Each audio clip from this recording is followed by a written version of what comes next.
और पूर्व joint director रहे हैं डीआरडीओ के, उनसे हम समझेंगे। सर, ये जो पूरा प्रोसेस है, इसे आसान भाषा में आप हमारे दर्शकों को बताएं। ये 22.5 घंटे का सफर कैसे तय करेंगे शुभांशु? जी, मैं बताता हूँ। अभी जो देख रहे हैं आप, ये अंतर्राष्ट्रीय स्पेस स्टेशन से लिया गया तस्वीर है।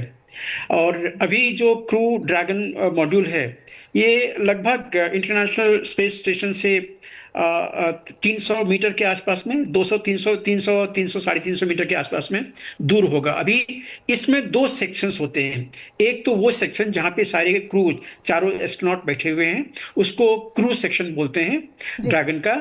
और उसके पीछे एक सर्विस मॉड्यूल लगा होता है, जिसमें कि वो सोलर पैनल लगा होगा। उसमें और भी कुछ जो वेस्टेज जो वहाँ पे इंटरनेशनल स्पेस स्टेशन पड़े थे, उसको उस सेक्शन में रखा गया होगा। क्योंकि जब वो डी ऑर्बिटिंग जब शुरू होगी, तो ठीक उसके पहले या उसी समय के आसपास में वो सर्विस मॉड्यूल को बाहर निकाल दिया जाएगा। उसके बाद सर्विस मॉड्यूल जो है वो इंडिपेंडेंटली एटमॉस्फेयर में एंट्री करेगी। और इसमें हीट शील्ड नहीं होता है, तो वो पूरा का पूरा, और उसमें कुछ जो वेस्ट सामान पड़े हुए हैं इंटरनेशनल स्पेस स्टेशन के, वो भी उसमें रहे होंगे। वो सब कुछ जल के राख हो जाएगा, और कुछ अगर गिरेगा तो सागर में गिरेगा। बाकी ये जो ड्रैगन मॉड्यूल है, जिसमें चारों एस्ट्रोनॉट भी बैठे हुए हैं, ये धरती की परिक्रमा करता रहेगा। अभी उसकी वेलोसिटी जो है वही लगभग 7.6 किलोमीटर पर सेकेंड वो है, मतलब 27,000 किलोमीटर पर घंटे से ज्यादा है। तो इसको अभी बरकरार रखा जाएगा बाय एंड लार्ज। सिर्फ उसकी जो ऊंचाई है, अभी 415 किलोमीटर के आसपास में वो होगा धरती की सतह से। उसको धीरे धीरे नीचे लाया जाएगा, बिना स्पीड कम किए हुए। क्योंकि अगर स्पीड कम होगी तो फिर वो जो ऑर्बिट में नहीं रहेगी, ऑर्बिट से फिर वो नीचे आने लगेगी, फिर वो अनकंट्रोल हो जाएगा। तो अभी इसको उसी स्पीड पे धीरे धीरे नीचे लाया जाएगा। हम लोग, अगर आप लोग ज़्यादा टेक्निकल होंगे तो मैं आपको ये बता सकता हूँ कि जैसे नीचे ऑर्बिट आती है, उसकी स्पीड और बढ़ जाती है। मतलब अभी जहाँ पे है 410 415 किलोमीटर में, वहाँ पे 7.6 किलोमीटर पर सेकेंड की जो स्पीड है, वो आइडियल है इसको ऑर्बिट में रखने के लिए। अगर नीचे आएगा तो हो सकता है कि इसका 7.67, थोड़ा सा ज्यादा इसका वेलोसिटी होना चाहिए। तो ये जो प्रक्रिया है ये कल तक चलती रहेगी। धीरे धीरे जो बता रहे हैं कि प्रक्रिया कल तक चलती रहेगी, इस पर और विस्तार से हम बात करेंगे इस बड़ी खबर पर, क्योंकि लगातार हम तस्वीरें भी दर्शकों को दिखाएंगे। जो प्रोसेस शुरू हुआ है, आप हमारे साथ बने रहिए, आपके पास हम वापस लौटेंगे। लेकिन जरा बता देते हैं दर्शकों को कि कैसे ये पूरा प्रोसेस पूरा होने वाला है, क्योंकि अब हम बता रहे हैं कि रवानगी शुरू हो चुकी है। वहां से ISS से वो निकल गए हैं अब वापस आने के लिए पृथ्वी पर।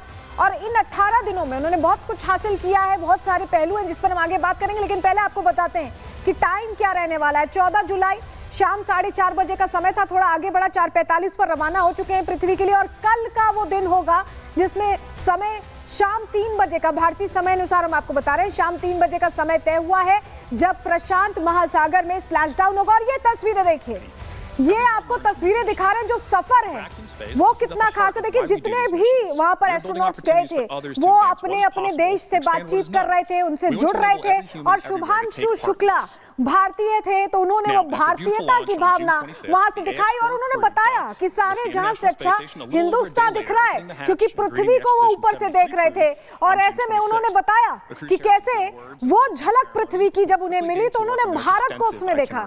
और इस दौरान उन्होंने कई चीजें की हैं शुभांशु शुक्ला ने, अगर हम आपको बताएं, क्योंकि ये जो 18 दिन थे बहुत क्रूशियल थे। इन 18 दिनों में उन्होंने इसरो से संवाद किया, पृथ्वी की तस्वीरें ली, छात्रों से संवाद किया, प्रधानमंत्री से बात की, 60 वैज्ञानिक प्रयोग भी किए हैं। इसके अलावा उन्होंने तस्वीरें धरती की ली और खासतौर से भारत की ली। सृजनपाल सिंह हमारे साथ जुड़ गए हैं, वैज्ञानिक। सर, आपका बहुत स्वागत है पहले तो रिपब्लिक भारत पर। और ये जो तस्वीर हम दिखा रहे हैं दर्शकों को, ये देखिए बहुत ऐतिहासिक लम्हा है हमारे लिए, क्योंकि 41 साल का वो समय, 18 दिन वहां बिताकर बहुत कुछ हासिल करके शुभांशु अब आ रहे हैं पृथ्वी पर। वापसी का दौर शुरू हो गया। कितना क्रूशियल है ये पूरा टाइम, क्योंकि सुरक्षित उनकी वापसी हो, इस पर सबकी निगाहें टिकी हुई हैं। सर, बहुत ही ऐतिहासिक पल भारत के लिए, और भारत के अंतरिक्ष और विज्ञान के जो इतिहास है भारत में, ये गोल्डन लेटर्स में लिखा जाने वाला चैप्टर होने वाला है और बहुत सारे भारतीयों को इंस्पायर करेगा कि वो भी जब भारत अपने गगनयात्री खुद बनाएंगे, हम अपनी टेक्नोलॉजी से। मेन बात तो यही है, हमारा मेन मिशन ये है कि गगनयात्री हम कैसे बनाएं और गगनयान को कैसे हम बेहतर बना सकें इस मिशन की सीख से। तो बहुत सारे लोग इंस्पायर होंगे उस नए प्रोजेक्ट के लिए जो भारत अगले 1 साल के अंदर करेगा। तो ये एक ऐतिहासिक पल है। अब जैसा कि रिपोर्टिंग चल रही है कि अब जो ड्रैगन मॉड्यूल है वो स्पेस, जो इंटरनेशनल स्पेस स्टेशन है उससे अलग हो रहा है, और अलग होते होते उसको हल्का सा धक्का दे चुकी है एक वो स्प्रिंग, जिससे वो दूर जाना शुरू होगा।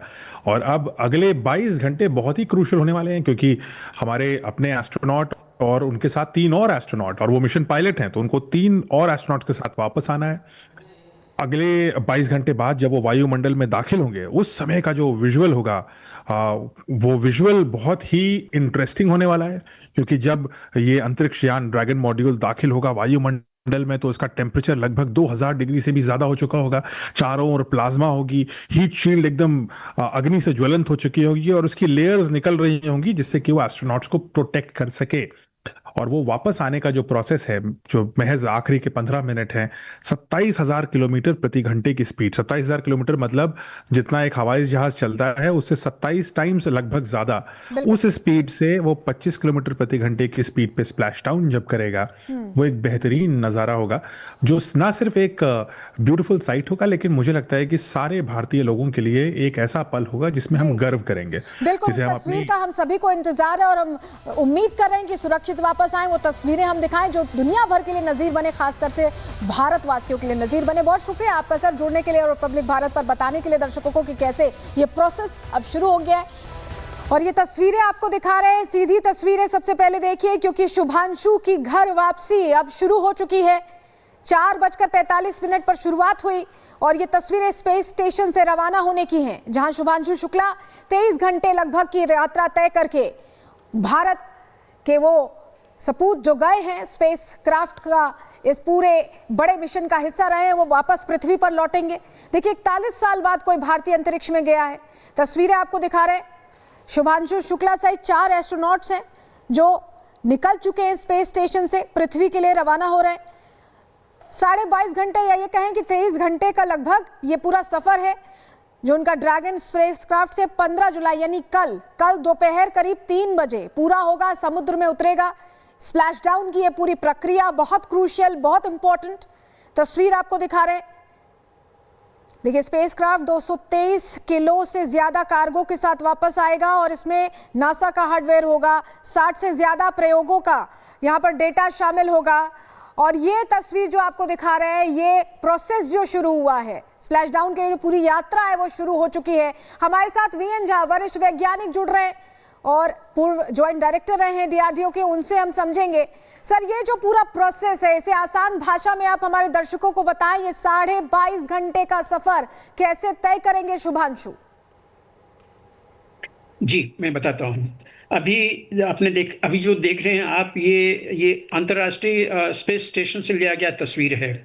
और अभी जो क्रू ड्रैगन मॉड्यूल है, ये लगभग इंटरनेशनल स्पेस स्टेशन से 300 मीटर के आसपास में, 200 300 300 300 350 मीटर के आसपास में दूर होगा। अभी इसमें 2 सेक्शंस होते हैं। एक तो वो सेक्शन जहाँ पे सारे क्रू, चारों एस्ट्रोनॉट बैठे हुए हैं, उसको क्रू सेक्शन बोलते हैं ड्रैगन का। और उसके पीछे एक सर्विस मॉड्यूल लगा होता है जिसमें कि वो सोलर पैनल लगा होगा, उसमें और भी कुछ जो वेस्टेज जो वहाँ पे इंटरनेशनल स्पेस स्टेशन पड़े थे उसको उस सेक्शन में रखा गया होगा। क्योंकि जब वो डी ऑर्बिटिंग जब शुरू होगी तो